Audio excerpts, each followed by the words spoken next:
تحفظ حرمت رسالت کا مقصود یہ ہوتا ہے کہ کوئی بدبخت آقا علیہ السلام کی شان میں زبان درازی نہ کرے، کوئی بدبخت حضور علیہ السلام کی ذات اقدس پر، آپ کی صفات عالیہ پر، آپ کے اخلاق حسنہ پر، آپ کے کمالات پر، آپ کی عظمتوں پر، آپ کے شرف پر، آپ کے علو پر، مرتبت پر کوئی نہ کیچڑ اچھالے، نہ تخفیف کرے، نہ استحقار کرے، نہ استخفاف کرے، نہ اس میں کمی کرے، نہ اس کی طرف عیب منسوب کرے، نہ برائی منسوب کرے، جس کو سب و شتم کہتے ہیں عربک میں، فقہا اور ائمہ کی اصطلاح میں۔ تو اس کو ساب الرسول کہتے ہیں، ہم اس کو اردو میں گستاخ رسول کہتے ہیں کہ ساب نہ ہو، شاتم نہ ہو آقا علیہ السلام کا، اور آقا علیہ السلام کی ذات اقدس کے خلاف اپنے بغض و عناد کو نہ کھولے، اور آپ کی شان اقدس پر حملہ آور نہ ہو۔ تو ایسے بدبخت کی زبان درازی سے کہ جو آقا علیہ السلام کی شان اقدس پر زبان درازی کرے اور آپ پر عیب منسوب کرے اور آپ کی ذات اقدس پر طعن کرے، وہ کتے سے بھی زیادہ بدبخت اور ملعون ہے، اور جہنم کے سب سے گھٹیا درجے کا ایندھن ہے۔ تو اس کے لیے کہا کہ واجب القتل ہے، اس کی سزا قتل ہے، اس پر اجماع ہے، کتاب و سنت سے ثابت ہے، کوئی اختلاف نہیں، یہ مسلمات دین میں سے اصول ہے۔ تو تحفظ حرمت رسالت کا مقصد یہ ہوتا ہے کہ آقا علیہ السلام جن کی وجہ سے ہم زندہ ہیں، ہمیں دین ملا، ہمیں ایمان ملا، ہمیں قرآن ملا، ہم مسلمان ہوئے، ہمیں اسلام کی نعمت نصیب ہوئی، جن کے قدموں کے صدقے، نالین پاک کے تصدق سے سب کچھ ملا اور ہمیں ساری نعمتیں نصیب ہوئی، اور ہماری شناخت ہے، ہم امت محمدی اور خیر الامم بنے۔ اگر ہم آقا علیہ السلام کی عزت اور عظمت اور حرمت کا تحفظ نہیں کر سکتے تو پھر لعنت ہے ہمارے جینے پر، پھر ہمیں اس دنیا سے مٹ جانا چاہیے، ہمیں زندہ رہنے کا اس زمین پر کوئی حق نہیں ہے اگر ہم اپنے آقا علیہ السلام کی عزت و حرمت کی حفاظت کرنے کے لیے تیار نہیں۔ تو ایسے بے غیرت اور بے حس اور بے حمیت لوگوں کے زندہ رہنے سے ان کا مر جانا بہتر ہے۔ یہ خلاصہ ہے، نچوڑ ہے تحفظ حرمت رسالت کے قانون کا، اور اس کا مقصود یہ ہے۔ اب اس کا ایک دوسرا رخ ہے اسی ہی حقیقت کا۔ ہماری بدقسمتی یہ ہے کہ ہم چونکہ دین کے معاملات کو علم اور تحقیق اور شعور کی آنکھ سے نہیں دیکھتے، صرف جذبات کی آنکھ سے دیکھتے ہیں، اور جذبات کے ساتھ بھی قوت ساری جہالت کی، لا علمی کی، عدم تحقیق کی ہوتی ہے۔ جذباتی سے جہاد ہوتا ہے، جذباتی سے جان کی بازی لگائی جاتی ہے، جذباتی سے قربانیاں ہوتی ہیں، جذباتی سے غزوات ہوئے۔ جذبات صاف ظاہر ایمان کو محفوظ کرنے کا ایک شاندار وسیلہ ہے، مگر جن جذبات میں اور جس جوش میں ہوش نہ رہے، عقل نہ رہے، شعور نہ رہے، علم نہ رہے، علمی دیانت نہ رہے، تحقیق نہ رہے، تفقہ نہ رہے، تو پھر وہ جذبات انسان کو انتہا پسند بھی بناتے ہیں، دہشت گرد بھی بناتے ہیں، بسا اوقات راہ حق سے بھی ہٹا دیتے ہیں، گمراہ بھی کر دیتے ہیں۔ ان کی وجہ سے فتنہ و فساد بھی ہوتا ہے، فساد فی الارض بھی ہوتا ہے، اور ساری باتوں کے نتیجے میں دین کی حرمت پہ حرف آتا ہے۔ اسی طرح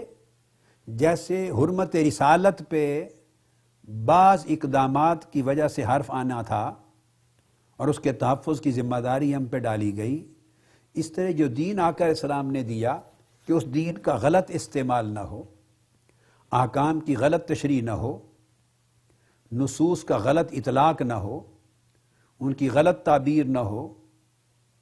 اور ان کی تعبیر، ان کی تشریح، ان کا اطلاق، ان کا انطباق ان قواعد اور اصول شریعہ کے مطابق ہوں جو اللہ رسول نے دیے اور ائمہ متقدمین نے اور ائمہ مجتہدین نے مقرر فرمائے اور مذاہب نے مقرر کیے۔ اسی وجہ سے تو امت میں 4 مذاہب فقہ، ان کے جواز پر اجماع ہوا کہ انہوں نے اصول وضع کیے۔ اگر ہر کوئی قرآن کی ایک آیت کا معنی پڑھ کے تو پھر اس کو تقریروں میں پرزور طریقے سے اطلاق کرنا شروع کر دے اور احادیث نبوی اور سنت نبوی کے واقعات پڑھ کے ہر کوئی ڈائریکٹ استدلال کر کے اور اس کا اطلاق کرنا شروع کر دے تو پھر تو امام اعظم کی کوئی ضرورت نہیں تھی اس امت کو، امام مالک کی ضرورت نہیں تھی، امام شافعی، امام احمد بن حنبل کی کوئی ضرورت نہیں تھی۔ حدیثیں چھپی ہوئی ہیں، کتابیں حدیث کی سب کے ہاتھ میں ہیں، تو جو لوگ پھر مانتے نہیں مذاہب فقہ کو، وہ یہی تو کہتے ہیں کہ سب کچھ قرآن بھی ہمارے ہاتھ میں ہے، احادیث بھی ہاتھ میں ہے، پھر براہ راست ہر بندہ پڑھے اور اس کے ساتھ اطلاق کرتا پھرے، تو پھر آپ دیکھیں ہزاروں اطلاقات بن جائیں گے، جس کی جو سمجھ ہوگی، جتنی سطح ہوگی، جتنا شعور ہوگا، جو اس کا ذوق ہوگا، جو اس کے جذبات کہیں گے، جو ماحول کہے گا، بس اسی پر اطلاق ہوتا چلا جائے گا۔ اگر یہ روش ہو جائے تو اس سے حرمت دین کی اہانت ہوتی ہے۔ پہلی صورت میں اہانت رسول کا ارتکاب ہوتا تھا، حرمت دین کی خلاف ورزی ہوتی، حرمت رسول کی صلی اللہ علیہ وسلم۔ دوسری صورت میں حرمت دین پر حرف آتا ہے کہ جب اس طرح آپ کرنے لگ جائیں تماشا، اور ہر کوئی کتاب و سنت کی احادیث کا، واقعات کا، آیات کا من مرضی غلط اطلاق کرنا شروع کر دے، اور اس سے پھر بڑے مزہ کا خیز نتائج نکلیں، تو اسلام ہے، ہم اس دور میں بیٹھے ہیں۔ پہلے بھی بہت سے لوگ، کتنے لوگ رہ گئے ہیں اس ملک میں جو دین پر اور اس عقیدہ اسلامی پر سختی سے کاربند ہیں۔ آپ دیکھ لیں 18 کروڑ میں کتنے لوگ ہیں جو نماز پنجگانہ پڑھنے والے ہیں، کتنے لوگ ہیں جو نماز جمعہ پابندی سے پڑھتے ہیں، کتنے لوگ ہیں جو مذہبی جماعتوں کو ووٹ دیتے ہیں۔ یہیں سے آپ تناسب کا اندازہ کر لیں کہ دین کو سچے دل سے چاہنے والے کتنے ہیں، اور دین سے عملاً یا فکراً کتنے لوگ ہیں جو بیزار ہیں یا دور ہیں یا لا تعلق ہو گئے ہیں، جس کو ہم سیکولر کہتے ہیں۔ اور یہ کیفیت پھر صرف ہماری ملک پاکستان کی موجودہ یعنی عدد کی نہیں ہے، بلکہ اگلی جو نوجوان نسلیں ہیں وہ ہر گھر کے اندر دین سے بے بہرا ہو رہی ہیں۔ خال خال گھر بچ گئے ہیں جن کے بچے دین پر عمل پیرا ہیں، وہ سیکولر ہو رہے ہیں، کیونکہ ایک گلوبل ویلیج بن گیا ہے پوری دنیا، شرق تا غرب۔ کفر اتنا تیزی سے پھیل رہا ہے، سیکولرزم کی یلغار اتنی تیزی سے ہو رہی ہے، لا دینیت کی، غیر مذہبیت کی اتنی بڑی سخت یلغار ہے، اور پھر دین گریز قوتیں، دین سے دور لے جانے والی قوتیں اتنی طاقتور ہیں کہ وہ کمزور رشتے جو دین سے بچ گئے امت کے اور نئی نوجوان مسلمان نسل کے، وہ تیزی سے توڑ رہے ہیں وہ قوتیں۔ تو اس طرح کے اگر اقدامات ہم کرنے لگیں گے، جو تعبیر غلط ہوگی، اس کا اطلاق غلط ہوگا، تو وہ اس کو تضحیق کریں گے، اس کو مزہ کا خیز سمجھیں گے، اور پھر اسلام کو بربریت کی طرف منسوب کرنے لگ جائیں گے۔ تو خوشگوار پہلو ہمارے غلط اقدامات اور غلط تشریحات اور غلط جذبات کی وجہ سے ناگوار پہلو میں بدل دیا جائے گا۔ لوگ اس کا بیڈ امیج لیں گے، دین بدنام ہوگا، حرمت دین پہ حرف آئے گا، تعلیمات محمدی پہ حرف آئے گا۔ تو جب تعلیمات محمدی مسخ ہونے لگے اور اس کا مذاق اڑنے لگے، استہزاء اڑنے لگے ہمارے کسی طرز عمل سے، تو وہ بھی بالواسطہ گستاخی رسول پہ جا کے منتج ہوگا یہ عمل، کہ ہم نے آقا علیہ السلام کی عزت و حرمت کو مجروح کر دیا آپ کے دین کی تعلیمات کو مجروح کرنے کے ذریعے۔ اس سے لوگوں کے ذہنوں کو غلط میسج جائے گا۔ لہٰذا مسئلہ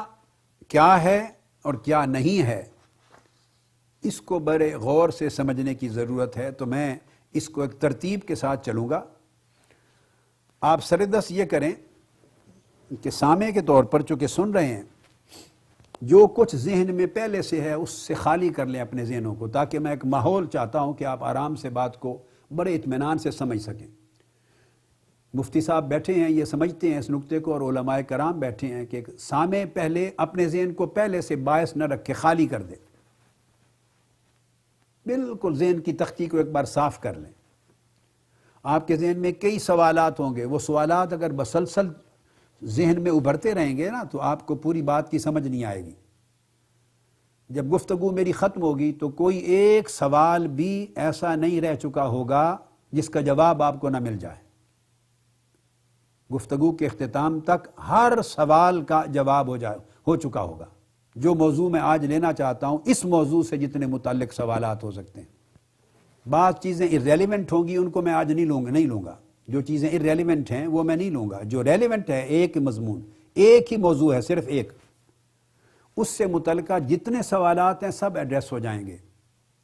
میری کوشش ہوگی انشاءاللہ کہ کوئی ایک گوشہ بھی اس کا خالی نہ رہے، کوئی پہلو تشنا نہ رہے۔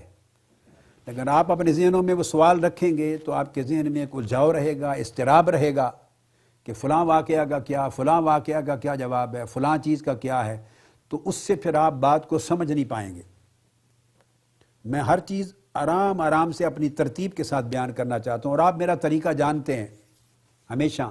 پڑھنے پڑھانے درس دینے سکھانے کا سب ایک طریقہ، یہ ایک مطالعہ ہے، سمجھیں، یہ ایک ہماری ایک نشست ہے جس میں ہم ایک مطالعہ کر رہے ہیں۔ تو الٹیمیٹلی ہر چیز آ جائے گی۔ آپ بالکل گرد و پیش کے ماحول سے اپنے آپ کو، ذہن کو جدا کر لیں، بالکل جدا کر لیں، خالی کر لیں ذہن کلیتاً، یکسوئی سے، تاکہ جس بات کو میں سمجھانا چاہوں ترتیب سے سمجھتے چلے جائیں۔ میں ایک بات کر رہا ہوں گا، بعض اوقات ممکن ہے آپ کا ذہن کو اگلا کوئی اور سوال سوچ رہا ہو جس کو میں اس وقت نہیں کر رہا، میں نے آگے چل کے بات کرنی ہے اس پر، تو آپ کے ذہن میں اور میری بات میں آپس میں ہم آہنگی نہیں رہے گی۔ اس لیے طریقہ یہ ہے جیسے میں نے سمجھایا کہ بالکل خالی ذہن ہو کے سنیں، اور اینڈ پر جا کے آپ ایک نتیجے پہ انشاءاللہ پہنچ جائیں گے۔ اب میں اس کی ابتدا اس گفتگو کی یہاں سے کرنا چاہتا ہوں کہ جو ایک ماحول کریٹ کر دیا گیا، کیا یہ ماحول دین کے لیے اور دینی معاملات کو سمجھنے کے لیے اور دین کی حرمت کو اور حرمت رسول صلی اللہ علیہ وسلم اور حرمت دین دونوں کے تحفظ کے لیے کیا یہ ماحول درست ہے؟ اور یاد رکھ لیں کہ دونوں کو کبھی جدا نہیں کرنا چاہیے۔ اب ہمارے ہاں روش میں چونکہ انتہا پسندی ہے اور فقیہانہ انداز نہیں ہے، سوچ میں عالمانہ، محققانہ، فقیہانہ انداز نہیں ہے، لہٰذا ہم یہ کہہ دیتے ہیں کہ ہم اس کو یوں بنا دیں گے کہ حرمت دین کیا ہوئی جب حرمت رسول ہی محفوظ نہ رہی۔ یہ خطیبانہ طریقے ہیں، عامیانہ طریقے ہیں کہ جب تحفظ ناموس رسالت نہ ہوا تو پھر کس دین کی حرمت، یعنی یہ واعظانہ نعرے ہیں، عوام الناس کے جذبات کو مشتعل کرنے اور انہیں بہکانے اور انہیں اچھالنے کے لیے یہ جملے ہیں۔ کبھی اس طرح کے کلمات فقہاء، ائمہ، علماء، اسلاف، محققین، مجتہدین کبھی استعمال نہیں کرتے تھے۔ یہ روش ہی نہیں ہے اہل علم کی۔ دونوں چیزیں لازم و ملزوم ہیں، کوئی شک نہیں اس بات میں کہ اگر ناموس رسالت اور حرمت رسالت کا تحفظ نہیں ہے تو پھر دین کا تحفظ کیا ہوگا؟ بے شک کوئی شک نہیں، صحیح ہے، مگر اس کا دوسرا رخ بھی ہے۔ جب حرمت دین کا تحفظ نہیں رہے گا تو پھر کس رسول کی حرمت کی حفاظت کرتے پھریں گے آپ؟ جب لوگ دین سے ہی منحرف ہو جائیں گے اور دین کو گالی دینے لگیں گے اور دین سے بیزار متنفر ہو جائیں گے تو رسول پاک صلی اللہ علیہ وسلم کی حرمت کون ان کے دلوں میں ڈالے گا؟ وہ دین بھی تو آقا علیہ السلام نہیں دیا تھا۔ تو نوجوان نسل آج کثرت کے ساتھ یاد رکھ لیں، ان کی گمراہی گستاخی رسول سے نہیں شروع ہو رہی، وہ گستاخ نہیں ہو رہے بگننگ، وہ سیکولر ہو رہے ہیں، غیر مذہبی ہو رہے ہیں، لا دین ہو رہے ہیں۔ جب وہ غیر مذہبی ہو جاتے ہیں، لا دین ہو جاتے ہیں، ٹوٹلی دین کا انکار کرنے لگتا ہے ان کا ذہن، اور دین کی حجیت، دین کی ضرورت، دین کا تقدس، دین کی حرمت، دین کی افادیت، اس پر سے اعتماد ان کا ختم ہو جاتا ہے، تو لا موالا پھر اس میں سے قرآن بھی نکل گیا، سنت رسول بھی نکل گئی، حرمت رسول بھی نکل گئی، عزت رسول بھی نکل گئی، عظمت رسول بھی گئی، محبت رسول بھی گئی، عشق رسول بھی گیا۔ جب دین کا حیا نہ رہا تو پھر باقی کون سے رسول کا حیا، کس خدا کا حیا، کس قرآن کا، اور کس اس۔ یہ دونوں چیزیں لازم و ملزوم ہیں۔ یہ بات کرنے کے طریقے ہیں، بعض لوگ جذباتی طریقے سے لوگوں کے جذبات سے کھیلتے ہیں اور ایسے جملے بولتے ہیں کہ لوگ فوری تھوڑی دیر کے لیے ٹھٹر جاتے ہیں۔ میں آپ کے ساتھ جو پوری بات کروں گا یہ قرآن و حدیث کے عہد رسالت مآب سے لے کر امام اعظم ابو حنیفہ سے لے کے ملا علی قاری اور علامہ ابن عابدین تک 1400 سال کی علم کی تاریخ کا اجمال دوں گا آپ کو پورا، 1400 سال کی علمی تاریخ اجمالاً دوں گا تاکہ پتہ چلے کہ دین اور دین کا علم اور اس کی تاریخ کیا ہے اور ہم کیا کر رہے ہیں۔ اب میں پہلی گفتگو یہاں سے شروع کر رہا ہوں، جو بالکل موجودہ جو ماحول ہے اس ماحول پر گفتگو کروں گا. ابھی میں علمی موضوع پر نہیں آ رہا، اس کے بعد اگلا حصہ علمی موضوع کی طرف آنا ہوگا. یہ بات ذہن نشین کر لیں کہ ہماری نسبت یہ تقریریں کرنا اور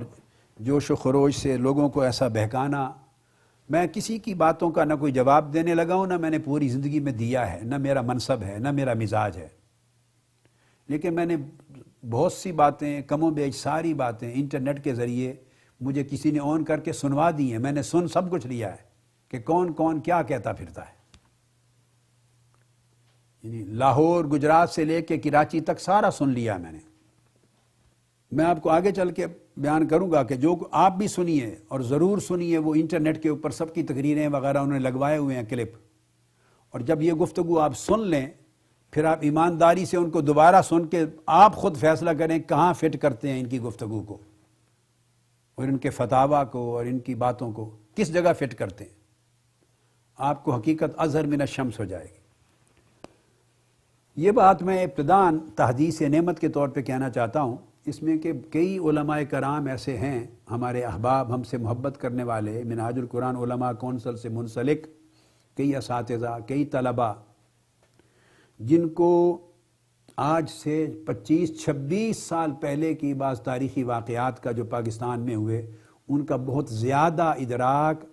بہت زیادہ یادداشت نہیں ہے، جو بہت جوان ہیں. یعنی اگر 25-26 سال پرانی بات میں کر رہا ہوں تو کئی ایسے ہیں. عمر رسیدہ لوگوں کو علم ہے. ہماری نسبت یہ الزام گستاخی رسول کا یا گستاخان رسول کی حمایت کرنے کا یہ لگانا، میرا خیال ہے اس صدی کا اس سے بڑا جھوٹ اور تہمت اور بہتان اور کذب کوئی نہیں ہوگا. جن لوگوں کی اور جس شخص کی پوری زندگی اس کرۂ ارضی پر عشق رسول کے فروغ میں بیتی ہے، پوری زندگی عظمت رسول کے درس دیتے گزری ہے، اور آقا علیہ السلام کی شان میں گستاخی کرنے والوں کے خلاف علمی جہاد کرنے میں بیتی ہے، اور جس نے انہیں شکست دے کر بالکل ڈیفنس پہ، دفاع کی حالت میں لا کے کھڑا کر دیا ہے، شرق سے غرب تک اور عرب سے عجم تک. اور آج بھی ہر روز جس کے خطاب کو آپ گھر میں ٹی وی پہ بیٹھ کے ہر روز عشق رسول اور ادب رسول اور عظمت رسول اور حرمت رسول کے درس سنتے ہیں، اور آقا سے توسل کے، اور آقا سے شفاعت کے، اور آقا سے محبت کے، اور آقا کے ساتھ نسبت کے، اور آقا کے غلاموں سے نسبت، حضور کے جوڑوں کے نسبت، مدینہ طیبہ کی گلی کوچوں کی خاک کی نسبت، یعنی یہ چیزیں بتا کے قرآن و سنت سے لوگوں کے عقیدے کو اتنا پختہ کر دیا ہے کہ جو لوگ سر اٹھا نہیں سکتے تھے اب الحمدللہ فخر سے چلتے ہیں. اور جن لوگوں نے اس ہمارے عقیدہ عشق رسول کو جہالت کے ساتھ تعبیر کر کے بزعم خود اپنے طور پہ گویا موت کے گھاٹ اتار دیا تھا، یوں سمجھتے تھے، اور اب روتے ہیں کہ یہ عقیدہ زندہ ہو گیا، ان میں سے کسی کے پاس دلائل سے رد کرنے کی جرت نہیں رہی. جس شخص کی پوری زندگی اس عمل میں گزری اور گزر رہی ہے اور گزرتی رہے گی، اور جس نے ہر موقع پر حرمت رسول اور عظمت رسول کے تحفظ کے لیے، جب ان میں سے کوئی کچھ نہیں کر سکا، شکست کھا گئے، تو پھر اسی کو کہا ہے، اور اسی نے میدان میں آ کے آقا علیہ السلام کی خدمت سگانہ کی ہے. حضور کی بارگاہ کے ایک ادنا کتے کے طور پہ اپنے آقا اور مالک کی عزت و حرمت کی حفاظت کے لیے لڑا ہے. وہ ان کے اوپر ایسی زبان تراز کرنا اور اس تحریک منہج القرآن کے لیے کہنا جس نے گھر گھر عشق رسول کے چراغ روشن کیے ہیں اور عظمت رسول کے درس اور جھنڈے بلند کیے ہیں، جن کا جینا مرنا صبح و شام کا درس یہ ہے. اور ایسا کہنے والوں کا اللہ بہتر جانے، میں کسی کی نسبت کچھ نہیں کہتا، گناہ ہے کہنا، خدا بہتر جانے کہ کبھی یہ لوگ دعوے کرنے والے اس وقت اور فتوے ہم پہ لگانے والے، ان کی کبھی آنکھ ذکر رسول میں پتہ نہیں بھیگی بھی ہے یا نہیں پوری زندگی، اپنی آنکھیں بھی کبھی حضور کے عشق میں بھیگی ہیں یا نہیں، یہ ہجر و فراق رسول میں کبھی بھیگی بھی ہیں یا نہیں، کہ ان کے دل میں بھی کبھی لرزہ حضور کے عشق و محبت کا تڑپ، کبھی آنسو برسے ہیں یا نہیں، ان کی اپنی نجی زندگی میں مظاہر کیا ہے عشق رسول کے اور ادب رسول کے اور محبت رسول کے اور سنت رسول کے اور تقوی کے اور دینداری کے کیا مظاہر ہیں ان کی نجی زندگی میں.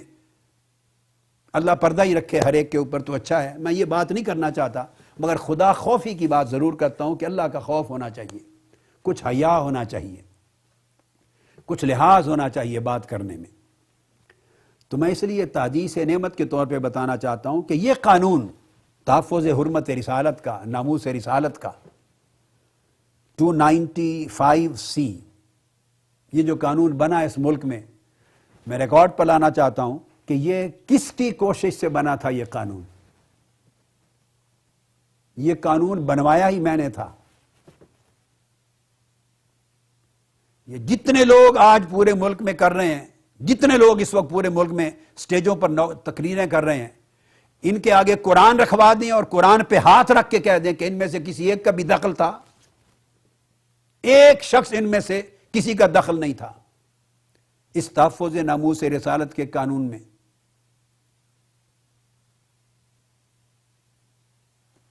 یہ 1985 میں وفاقی شرعی عدالت میں بحث چلی تھی، اس سے پہلے یہ قانون نہیں ہوتا تھا 1985 میں، اور 18 گھنٹے اس قانون کے بنوانے پر حرمت رسول اور تحفظ ناموس رسول اور گستاخ رسول کی سزا موت اور اس کی توبہ بھی قبول نہیں ہوگی۔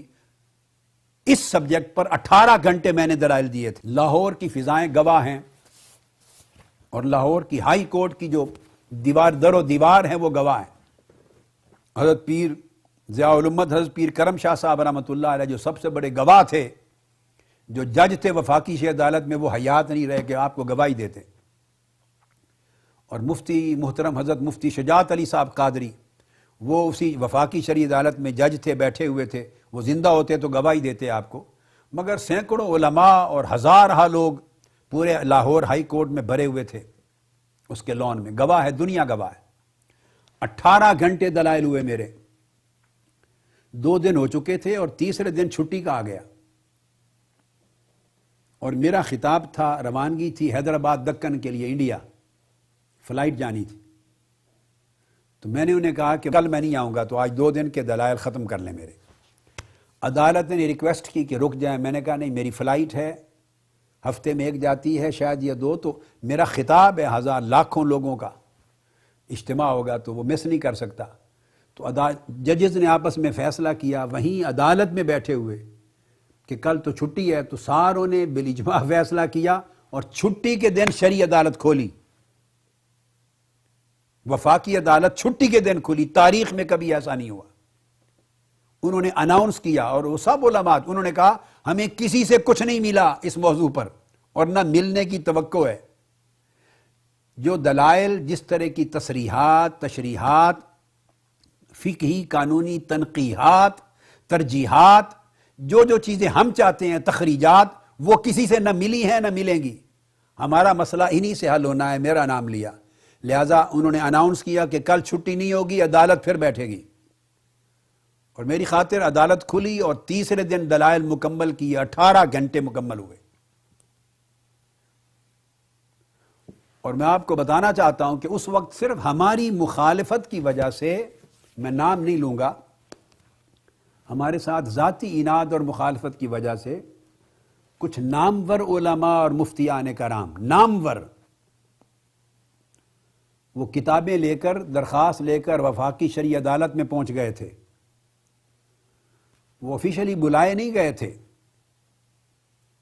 انہوں نے درخواست دی کہ ہمیں بھی موقع دیا جائے، ہم میں کچھ معروضات پیش کرنا چاہتے ہیں۔ بار بار درخواست دی تو ان کی درخواست پر عدالت نے کہا کہ کچھ بعض علماء درخواست دے رہے ہیں کہ کچھ موقع دیا جائے، تو چلو ان کو بھی دلائل ختم ہونے کے بعد موقع دیا جائے گا۔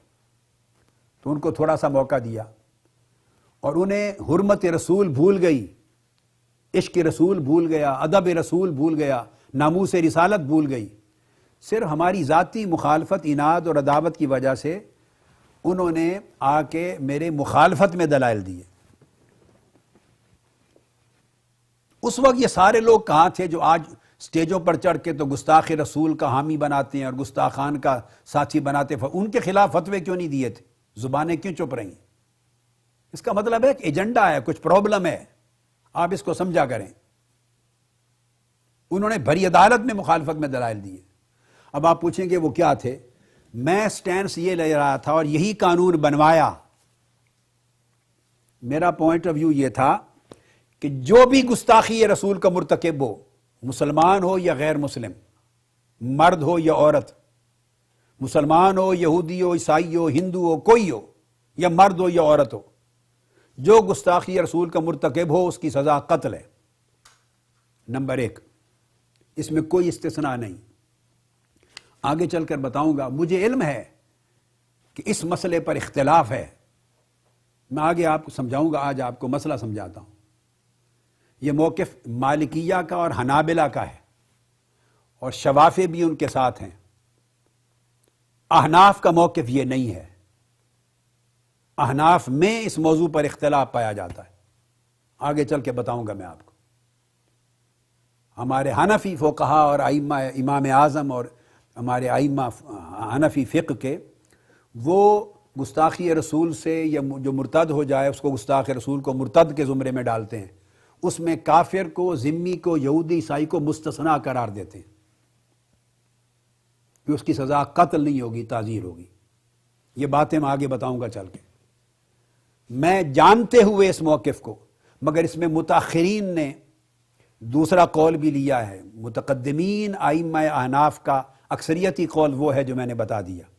متاخرین احناف نے دوسرا بھی لیا ہے کہ بلا استثناء قتل ہوگا۔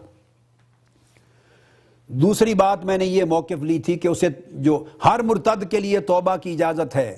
استطابت ہوگی، مگر گستاخ رسول سے توبہ کا نہیں پوچھا جائے گا، اس کو سرے اسٹیٹ اوے قتل کر دیا جائے۔ اگر آپ نے توبہ کا راستہ اس کے لیے کھلا چھوڑا تو یہ تو گستاخی کے راستے کھل جائیں گے۔ ہر شخص جو گستاخی کرے گا اگلے دن توبہ کر لے گا،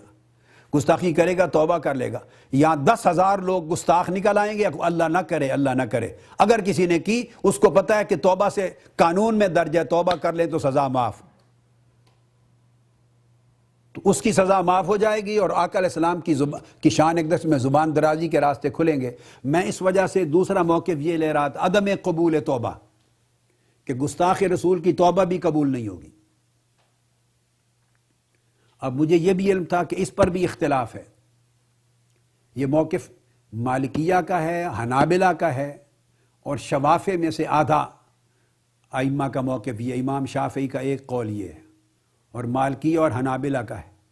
جبکہ احناف کا، امام اعظم کا اور صاحبین کا اور احناف کا قول ہے کہ اگر گستاخ رسول بھی ہے تو اسے توبہ کا موقع دیا جائے، توبہ کر لے تو سزا معاف ہے، توبہ قبول ہوگی۔ یہ احناف کا موقف۔ اب متاخرین احناف پھر بہت سے آئے ہیں عدم قبول توبہ کی طرف، یعنی امام مالک کے اور حنابلہ کے موقف کی طرف آئے ہیں، تو متاخرین احناف کے اقوال بھی کتب فقہ میں موجود ہیں۔ تو میں صرف عدم قبول توبہ کے قول کو لے رہا تھا، اور اوپر جو متقدمین کی اکثریت نے، جمہور نے قبول توبہ کا قول کیا ہے احناف کے اندر، اس کو میں چھوڑ رہا تھا عمدن، اور میں مالکیہ کا، حنابلہ کا، شوافی کا اور متاخرین احناف کا اس قول کو لے رہا تھا کہ تاکہ گستاخ رسول کو توبہ کا موقع نہ ملے، کہ راستہ نہ کھلے، وہ قتل کر دیا جائے گا۔ اور اگر بالفرض توبہ کا قول لینا بھی ہے، وہ میں آگے عرض کرتا ہوں۔ تیسرا ایک اختلاف تھا، میں نے کہا تھا اس میں نہ کسی مرد کا ہوگا استثناء، نہ عورت کا۔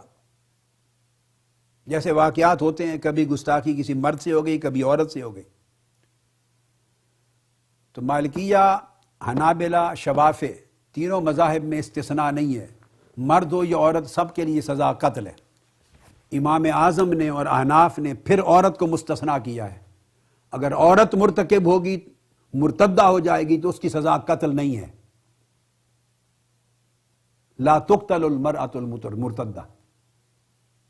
عورت مرتد ہو جائے گی اگر، چونکہ امام اعظم اور فقہائے احناف گستاخی رسول کو ارتداد میں لیتے ہیں، یہ میں آگے سمجھاتا ہوں آپ کو بحث کیا ہے۔ اور باقی جو مذاہب ہیں وہ سزائے قتل کو، گستاخی کی سزا کو ردہ میں نہیں لیتے، وہ سزائے قتل کو حد میں لیتے ہیں۔ احناف کہتے ہیں کہ یہ ردہ ہے، ارتداد ہے،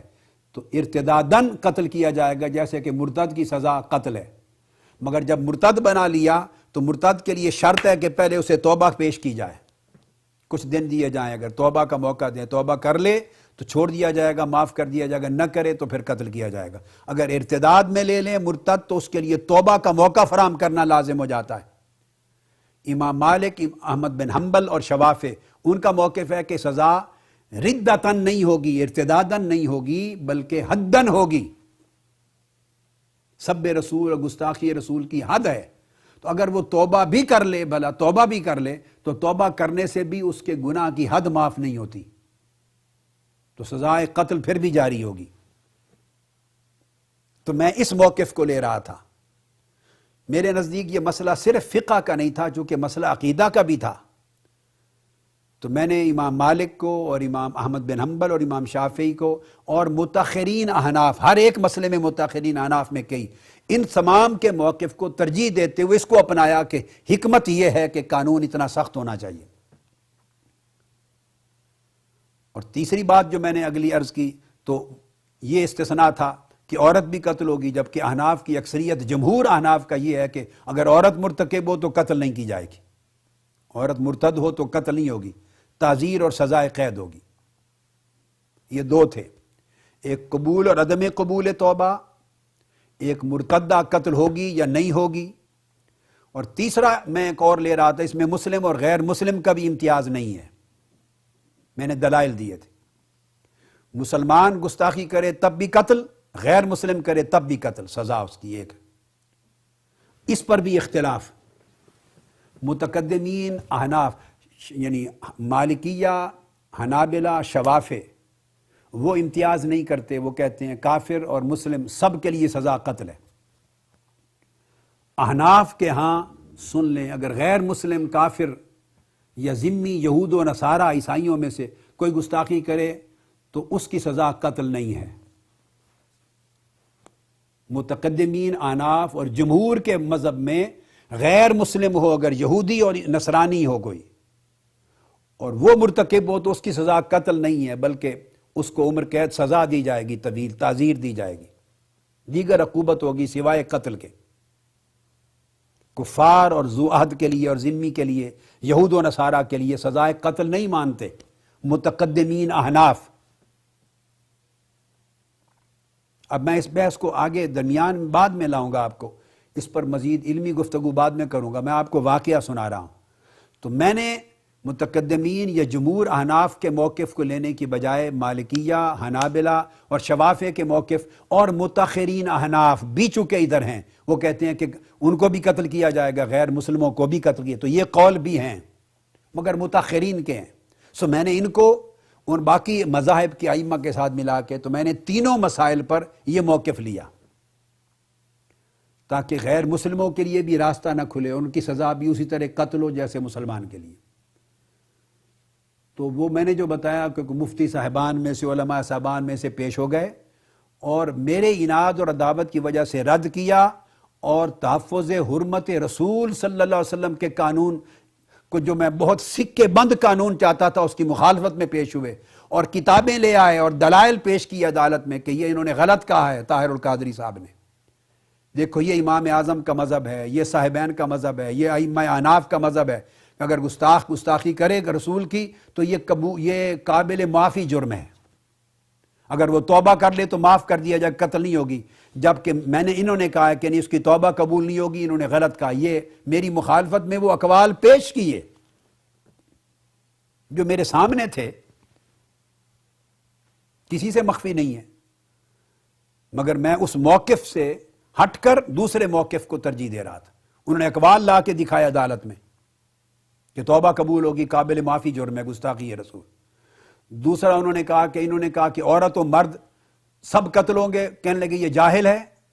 اس نے پڑھا نہیں ہے کتابوں میں، اس نے کتابیں پیش کر دی لا کے کہ لکھا ہوا ہے کہ عورت اگر ارتداد کرے گی خواہ گستاخی رسول کا تو قتل نہیں کی جائے گی، عورت کی سزا قتل نہیں ہوگی۔ یہ حوالے پیش کر دیے انہوں نے۔ میں ان کے منہ کو تک رہا تھا، اندازہ کر لیں اس وقت میرا عالم کیا ہوگا کہ ایک شخص لڑ رہا ہے حرمت رسول کی عظمت کے لیے، ناموس رسول کے لیے، تاکہ گستاخی کے سارے راستے اور سب امکانات بند ہو جائیں، مسلم و کافر، عورت اور مرد، اور توبہ کرنے والا اور غیر تائب سب کے لیے جس نے حضور کی گستاخی کی وہ بے ایمان قتل ہو جائے اور کتے کی طرح جہنم میں رسید کر دیا جائے جو گستاخ رسول ہے۔ میں سارے راستے استثناء کے بند کرنا چاہتا تھا، اس لیے کتابوں کو پڑھ کر میں نے عدم قبول توبہ کا قول کیا تھا وفاقی شرعی عدالت میں، اور متاخرین احناف کے میں نے قول پیش کر دیے تھے جان بوجھ کے، اور مالکیہ اور حنابلہ اور شوافے کے، اور میں چاہتا تھا کہ عورت گستاخی کرے یا مرد بلا استثناء قتل ہوں۔ مجھے پتا تھا کہ احناف کے ائمہ متقدمین نے عورت کو مستثنیٰ کیا ہے سزائے قتل سے، وہ عبارتیں میں نے پڑھی ہوئی تھی، مگر میں راستہ بند کرنا چاہتا تھا، کیونکہ میری یہ تھا کہ مسئلہ صرف فقہ کا نہیں ہے، مسئلہ عقیدہ کا بھی ہے، لہذا اگر امام اعظم کا قول عورت کو قتل نہ کرنے کا ہے تو کوئی نہیں، امام مالک، امام شافعی، امام احمد بن حنبل کا اور متاخرین احناف کا ہے، سو میں نے وہ قول لیا تھا تاکہ راستہ بند ہو جائے ہر قسم کی گستاخی کے امکان کا۔ اور تیسرا یہ میں نے پڑھا ہوا تھا کہ کافر اور ذمی یہودی اور عیسائی اگر گستاخی کرے تو قتل نہیں کیا جائے گا، احناف کے متقدمین کا یہ قول بھی ہے، آگے میں دلائل دوں گا آپ کو، لیکن میں چاہتا تھا اگر یہ راستہ کھول دیا میں نے استثناء کا کہ مسلمانوں پر اطلاق ہوگا اور یہودی عیسائی غیر مسلم گستاخی کرے تو سزا موت نہیں ہوگی، ان کے لیے تعزیر ہوگی، اگر یہ راستہ کھول گیا تو پھر ان کے دروازے کھلے رہ جائیں گے گستاخی کے۔ میں چاہتا تھا ہر امکان گستاخی رسول کا بند ہو جائے، اور جو زبان کھولے، مسلمان ہو یا یہودی ہو یا عیسائی ہو یا کافر ہو یا مومن ہو یا مرد ہو یا عورت ہو، اسے کتے کی طرح سزا موت دے دی جائے جو عظمت رسول پر زبان کھولے۔ مگر مولوی صاحبان نے، مفتی صاحبان نے میری مخالفت میں تینوں موضوعات پر حوالے دیے کہ طاہر القادری صاحب غلط کہہ رہے ہیں، اور عدالت میں کھڑے ہو کے وہاں برملا پورے جہان کے سامنے کہا کہ گستاخی رسول قابل معافی جرم ہے، یہ امام اعظم اور ائمہ احناف کے قول ہیں کہ توبہ قبول ہوگی، اور توبہ قبول صرف آخرت کے لیے نہیں، اسقاط قتل بھی ہوگا، یہ توبہ قبول مرتد ہے۔ انہوں نے کہا چونکہ ائمہ احناف کے ہاں گستاخی رسول ردہ ہے، ارتداد ہے، اور ہر مرتد اگر توبہ کر لے موقع دیا جائے تو قتل معاف ہو جاتا ہے، اس کا قتل معاف ہوگا۔ یہ دلائل لا کے دیے، کتابیں دکھائیں، اور یہ دلائل دیے کہ قادری صاحب کہہ رہے ہیں کہ عورت بھی قتل ہوگی گستاخی رسول پر، انہوں نے کہا یہ غلط کہا انہوں نے، یہ احناف کی کتابوں میں موقف ہے کہ عورت قتل نہیں کی جائے گی۔ اور تیسرا میں نے کہا تھا مسلم و کافر یہودی عیسائی بھی کرے وہ بھی قتل ہوگا، انہوں نے وہ کتابوں کے حوالے دے دیے کہ نہیں، امام اعظم کا مذہب یہ ہے کہ اگر غیر مسلم کافر گستاخی کرے تو اس کی سزا قتل نہیں ہے،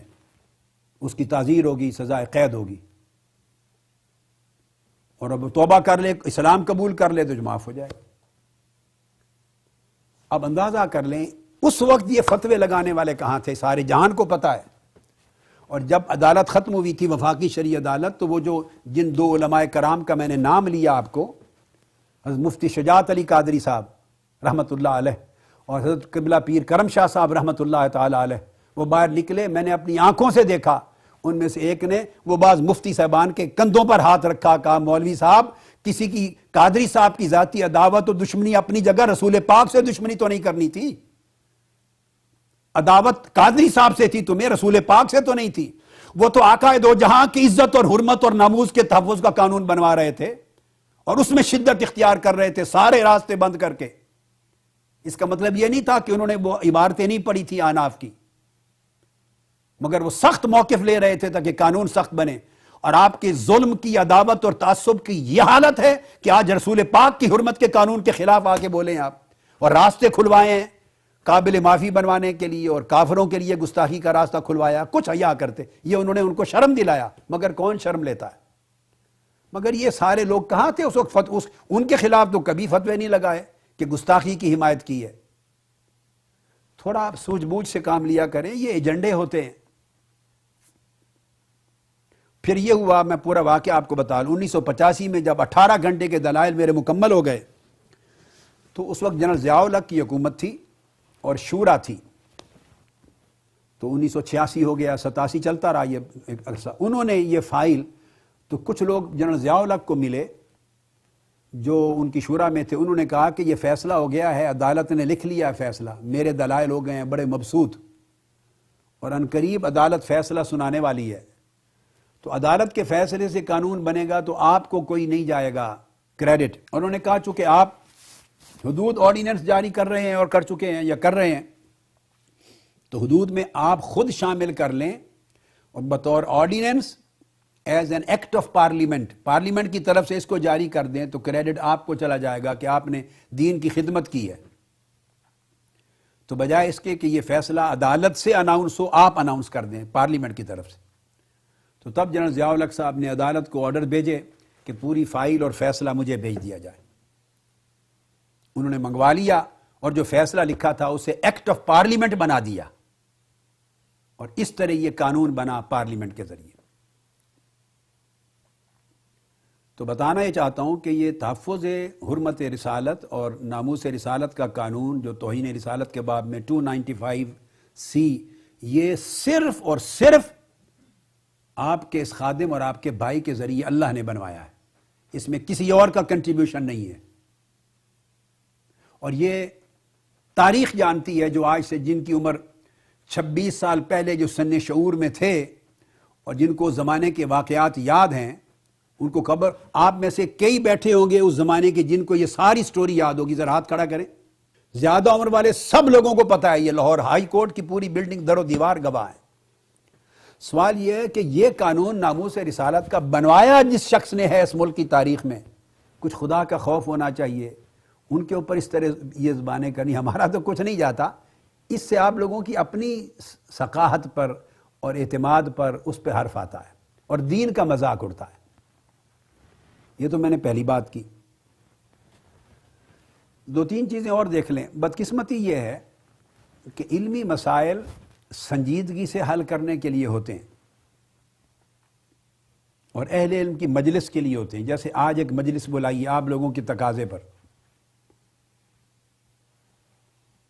یہ سڑکوں پر لا کے سٹیج لگا کے عوامی جذبات بھڑکا کے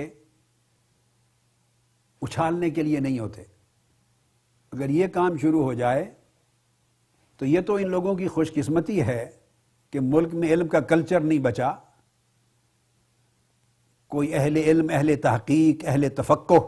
کثیر لوگ نہیں رہے، کوئی ہیں تو چلو وہ انوالو نہیں ہوتے، ڈر ڈور کے چپ رہتے ہیں کہ کیا اس گورکھ دھندے میں آنا۔ کوئی ان کو چیلنج کر دیں تو یہ ہر روز شکست کھا کے گھر آ جائیں۔ جتنی غیر عالمانہ، غیر معتبرانہ، غیر فقیہانہ یہ باتیں کرتے ہیں اور دین کے مسائل کو جس طرح سوکیانہ طریقے سے اچھالتے ہیں، جس میں نہ علم، نہ تحقیق، نہ شعور، تو اس سے دین کی حرمت پہ حرف آئے۔ تحفظ حرمت رسالت کا نام لیتے ہوئے اہانت حرمت دین کے مرتکب ہو جائیں ہر روز، حرمت دین کی اہانت کروائیں ہر روز، اور یہ کچھ ہو رہا ہے۔ جب بھی ایسے مواقع آئے ہیں تو انہوں نے صحیح روش کبھی نہیں اپنائی کہ علمی جنگ لڑیں اور اس مسئلے کا حل کروائیں، ہمیشہ علمی محاذ پہ شکست کھائی ہے۔ میں 3-4 واقعات دیتا ہوں آپ کو، اور میدان میں آ کے شور شرابہ کر کے لوگوں کے ذہن پر آگندہ کیے۔ اب دوسرا واقعہ 1982 کا ہے۔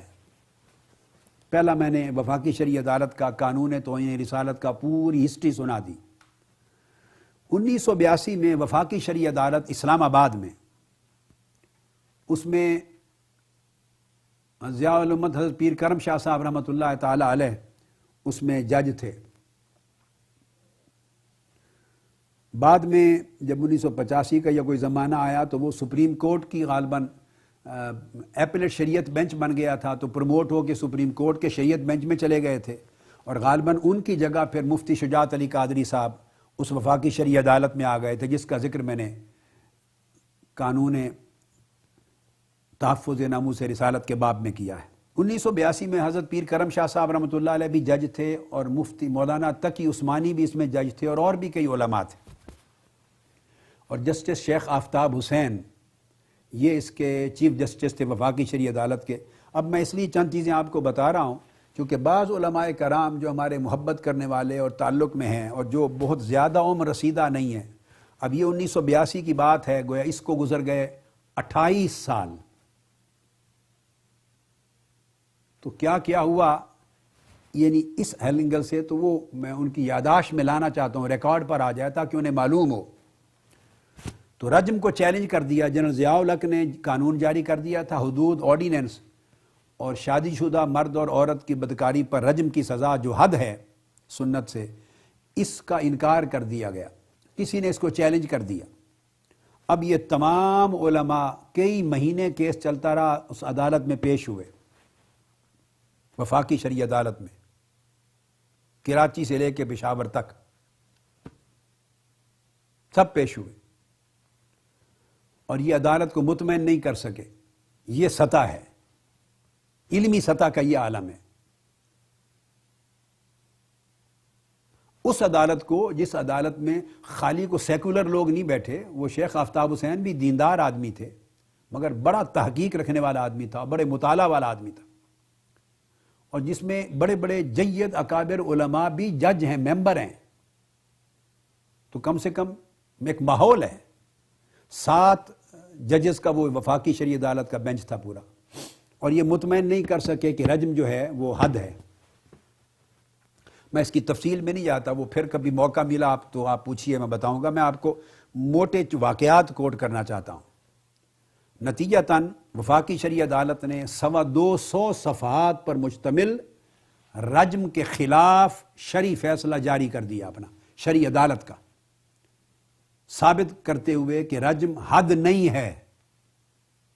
یہ غلط تصور ہے۔ رجم کی سزا اگر کسی نے دینی ہو تو بطور تعزیر دے سکتے ہیں PPC کے تحت، مگر شریعت میں بطور حد ثابت نہیں ہے۔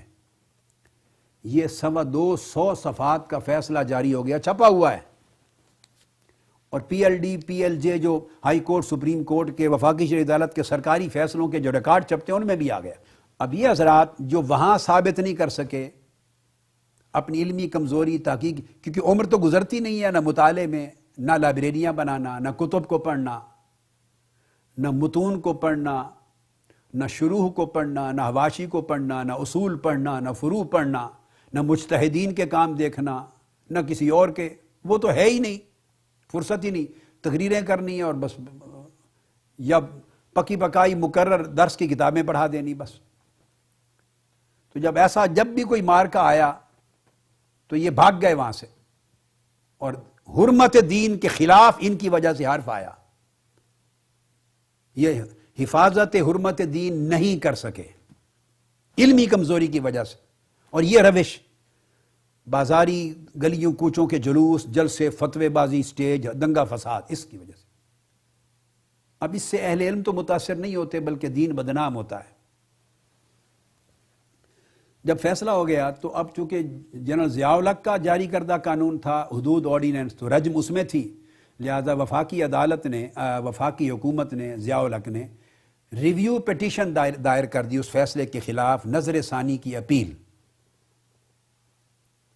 پہلے اس پورے کیس میں کتنے مہینوں چلتا رہا، مجھے نہیں بلایا گیا تھا، اس وقت تک انہوں نے مجھے وفاقی شرعی عدالت کا مشیر مقرر نہیں کیا تھا۔ یہ 1982 کا واقعہ ہے، اس سال مقرر ہوا ہوں میں مشیر وفاقی شرعی عدالت کا، اور پھر سپریم کورٹ کی ایپلیٹ شریعت بینچ کا۔ تو جب وہ دوبارہ ریویو پٹیشن آئی تو انہوں نے کہا کہ اب کن کو سننا ہے، یہ علماء جو ہیں پورے ملک، ان کو تو ہم سن چکے کئی مہینے، اور انہی کے دلائل کی وجہ سے رجم ثابت نہیں ہوئی، رد ہو گیا۔ اس وقت انہیں حضرت پیر کرم شاہ صاحب رحمۃ اللہ علیہ نے فرمایا، ضیاء الامت نے،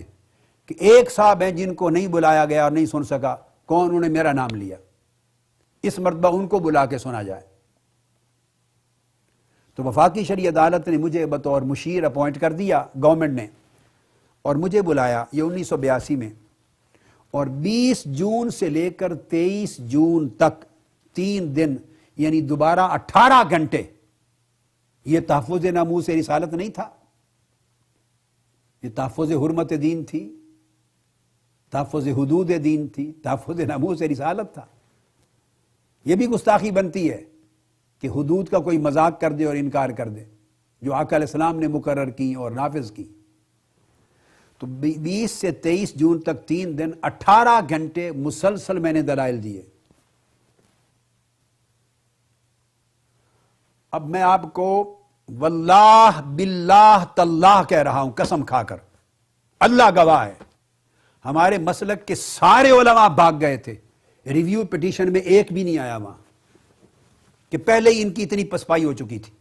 یہ صرف جلسے جلوس کر کے لاؤڈ سپیکر پکڑ کے گلے پھاڑنے کے لیے۔ دوبارہ اپیئر ہوئے اہل حدیث اور دیوبندی مسلک کے لوگ علماء، مگر ان کی بھی سماعت ہو چکی تھی، وہ بھی ثابت نہیں کر سکے تھے۔ مگر بہر صورت جب 3 دن میرے دلائل ہوئے تو میرے پیچھے پورا کمرہ عدالت کا ان علماء سے بھرا ہوا ہوتا تھا، ان علماء سے بھرا ہوا ہوتا تھا۔ اب میں اس کی تفصیل میں نہیں جاتا، وہ ایک بڑا ایک اپنی جگہ 18 گھنٹے کے دلائل ہے، ایک علمی سبجیکٹ ہے، ان کے کیے ہوئے فیصلے کو بدلوانا کوئی چھوٹی سی بات تو نہیں تھی۔ اب پہلے فیصلے میں اختلافی تھا نا، یعنی حضرت پیر کرم شاہ صاحب نے، مفتی تقی عثمانی صاحب نے، ایک اور پشاور کے جج تھے، وہ بھی اہل حدیث یا دیوبندی مسلک کے تھے، تو انہوں نے اختلافی نوٹ لکھا، اس کے رجم کے حد ہونے پر لکھا، اکثریتی تمام جج مطمئن نہ ہو سکے، یہ تو علماء تھے، انہوں نے تو ماننا تھا، باقی مطمئن نہیں ہو سکے ان کے دلائل سے، سو کثرت رائے سے فیصلہ رد ہو گیا تھا، رجم کی سزا ہونے کے رد پر تھا۔ اب دوبارہ اس بینچ میں سماعت ہوئی تو اب یہ علماء کئی جو دوسرے مسلک کے آئے، انہوں نے کسی نے پہلے دن جب بات ہوئی سنت کی اور حدیث کی، کو فنی باتیں ہوئی تو پیچھے سے آواز آئی کہ اے بریلوی اصول حدیث تے کی گل کرے گا، میرے کان پہ آواز پڑی، لو جی یہ بریلوی بھی اصول حدیث تے گل کرن لئی آ گیا، اس نے فن حدیث پر کیا بات کرنی ہے؟ پیچھے سے آواز آئی عدالت میں نے مڑ کے دیکھا، میں تو خود کو نہیں کہتا بریلوی، لیکن اس دن کہا، میں نے کہا آج پھر بریلوی کو بھی سن لینا اصول حدیث، مولوی صاحب دھیان نال سننا، پھر تو آج سمجھ آ جائے گی۔ خیر الحمدللہ وہ جتنے علماء آئے تھے انہوں نے درخواستیں دی کہ ہمیں بھی سماعت کا موقع دیں۔ چیف جسٹس نے کہا آپ سب کو سن چکے ہیں، کئی مہینے آپ کے پلے سے نکلا کچھ نہیں، اور آپ ہی کی بحث کے نتیجے میں یہ فیصلہ آیا ہے 200 صفحات کا کہ رجم حد نہیں ہے، اب کیا سننا ہے آپ سے؟ تاہم انہوں نے کہا آپ اگر جو کو لکھ کے لائے ہیں یا نہیں تو لکھ لیں اور لکھ کے رجسٹرار کے بعد جمع کرا دیں، چونکہ پہلے دن جب انہوں نے 3-4 گھنٹے 2-3 گھنٹے مجھے سن لیا، انہوں نے کہا کہ اب ہم قادری صاحب کو ہی سنیں گے، جتنے دن سننا پڑا 250 صفحات کا ہم فیصلہ لکھ چکے ہیں، ہم نے اپنا ذہن بدلنا ہے یا نہیں بدلنا، اس کے لیے بہت قوی دلائل چاہیے جو ہمیں مطمئن کرے، اور وہ جو کچھ ملے گا ان سے ملے گا، آپ سے کچھ نہیں ملنا، لہٰذا اب کسی اور کی سماعت نہیں ہوگی، آپ دلائل دینے ہیں تو رجسٹرار کو جمع کرا دیں۔ الحمدللہ تعالی 18 گھنٹے کی بحث کے بعد پھر وہ فیصلہ آیا، اور اس بینچ نے متفقہ فیصلہ کر کے اپنے پہلے فیصلے کو واپس لے لیا اور رجم کو حد تسلیم کیا۔ حضرت پیر کرم شاہ صاحب رحمۃ اللہ علیہ جب میں باہر نکلا ان کی آنکھوں میں آنسو رواں تھے، رو رہے تھے اور گلے لگا کے چومتے تھے، میں بار بار چھوڑتے نہیں تھے، اور کہتے تھے کہ آپ نے دین کی بھی اور اہل سنت کی لاج رکھ لی، بار بار کہتے تھے۔ اب آپ میں سے پرانے، چونکہ 28 سال پرانی بات ہے، کچھ لوگ یاد ہیں، ہاتھ کھڑا کریں جنہوں نے حضرت پیر کرم شاہ صاحب سے یا سارا واقعہ سنا ہوا ہو، پورا معلوم ہو، ہاتھ کھڑا کریں کن کن کو معلوم ہے یہ سارا؟ تاریخی طور پر تو معلوم ہے سب کو، جی تو اور انہوں نے کیا کیا، جب وہ فیصلہ آ گیا تو جلسے جلوس شروع کر دیے تھے، لڑکوں کو، مدارس کے طلباء کو جلسے شروع کر دیے تھے، جلوس، ہنگامہ رائی، ضیاء الحق فلاں کتا، اور یہ کام شروع کر دیے تھے، اور عدالت کے خلاف۔ جس جگہ سنجیدہ طریقے سے علمی کام بات کرنی ہوتی وہاں نہیں کرتے، اور اس کو اس انداز سے نہیں لیتے، وہ سطح نہیں ہے، اور عوام کو انوالو کر کے ہنگامہ کھڑا کر کے گرد اڑا دیتے ہیں جذبات کی، تاکہ سنجیدہ فکر رکھنے والے لوگ بھی پریشان ہو جائیں۔ اسی طرح میں چند واقعات آپ کو دے رہا ہوں، ایک بہت تاریخی واقعہ ہے، اور یہ 1984 کا ہے، اب تیسرا کوٹ کر رہا ہوں واقعہ، تیسرا۔ قادیانیوں نے اپیل کی تھی، قادیانیوں نے وفاقی شرعی عدالت میں، یہ جتنے میں بتا رہا ہوں فیصلے سب سرکاری طور پہ چھپے ہوئے ہیں، PLD میں، PLJ میں، سپریم کورٹ، ہائی کورٹ، وفاقی شرعی عدالت کے تاریخی فیصلوں کے سرکاری ریکارڈ میں چھپے ہوئے ہیں، کتابوں میں بھی ہیں۔